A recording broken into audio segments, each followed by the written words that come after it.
Let's go. Let's go, studio. Come on. Let's go. Good boy. Now let's go paint. Come on, Rem.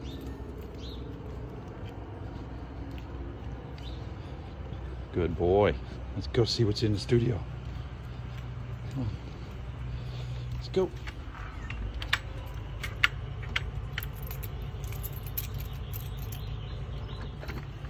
Come on. Come on. Let's go.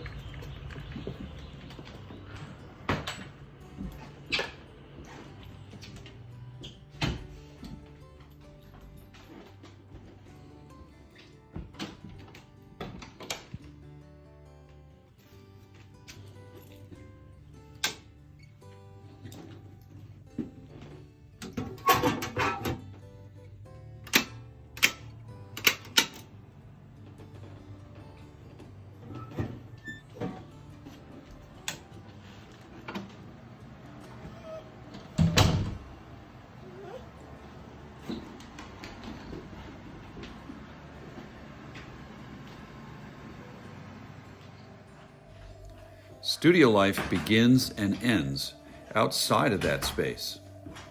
It is both within and without, essentially an alchemy of seen, felt, and filtered experience.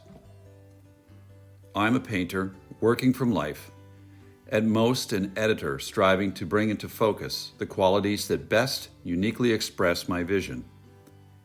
Inspiration is all around me. I hope to order some of the cacophony that surrounds us into a symphony of visual meaning. This is the place where external and internal meet. Ideas, sketches, and processes may fuse into an integrated and singular work.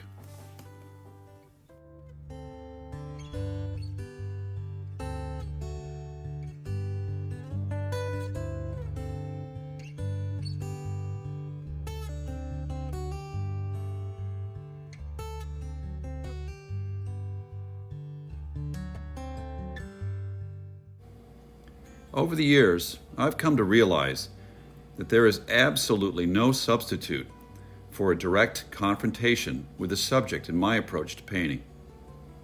To study, measure, evaluate, dissect, and eventually construct the forms and intervals I address as I work, it's essential. It's often said that knowledge is power. In my own process, the deep understanding of my subject gives me the power to move confidently forward, hopefully into new and exciting directions.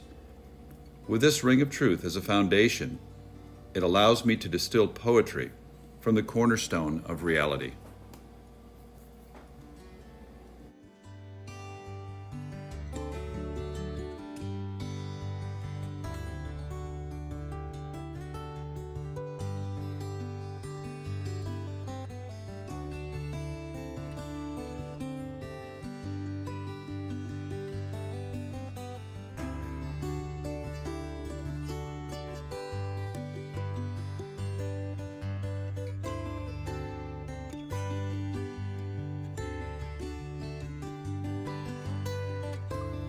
When I come to paint, I look through the studio and I notice all the brushes and pigments and former paintings and shavings that I have, and I look past it to the effort that's coming.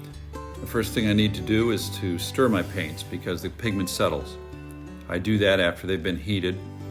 And while I'm doing all those things, my eyes glance around everywhere between the palette and what I'm painting. And I move back and forth in this sort of symphony between material and perception.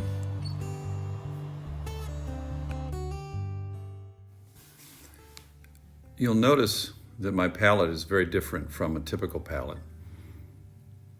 It's a warmed tray that allows the paint to stay warm so I can mix it.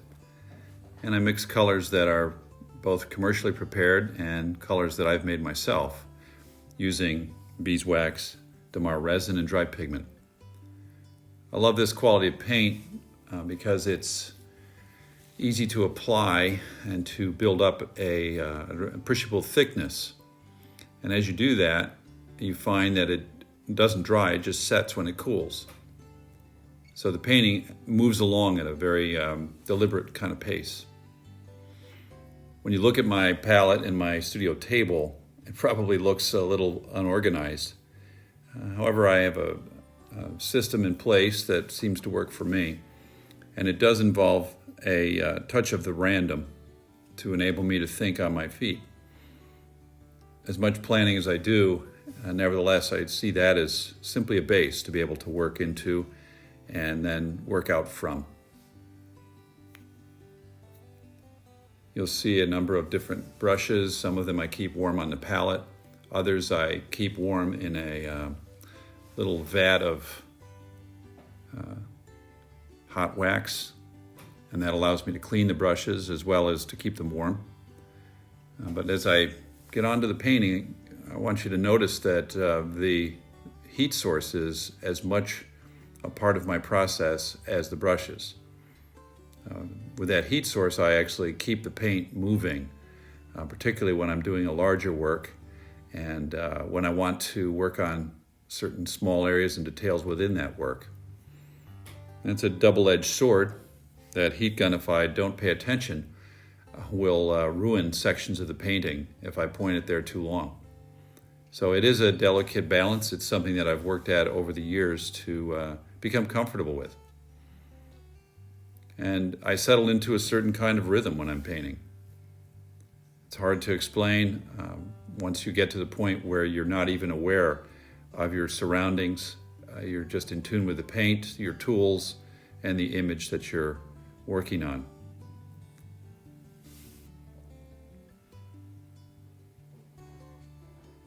When you finish painting for the day, you simply turn off the electric and everything cools down and you're done. Ready for the next day when you turn on the electric, everything warms up and you're ready to paint again.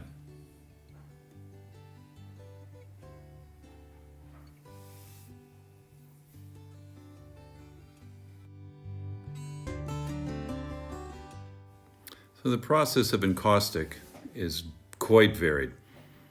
I put paint on, I scrape it, I heat it, I shovel it around, I get rid of it completely, I heat it, reheat it, and in the end, I'm interested in the technique serving my aims and hopefully enabling me to put together a compelling image. And it's so interesting to do that I just find it endlessly fascinating.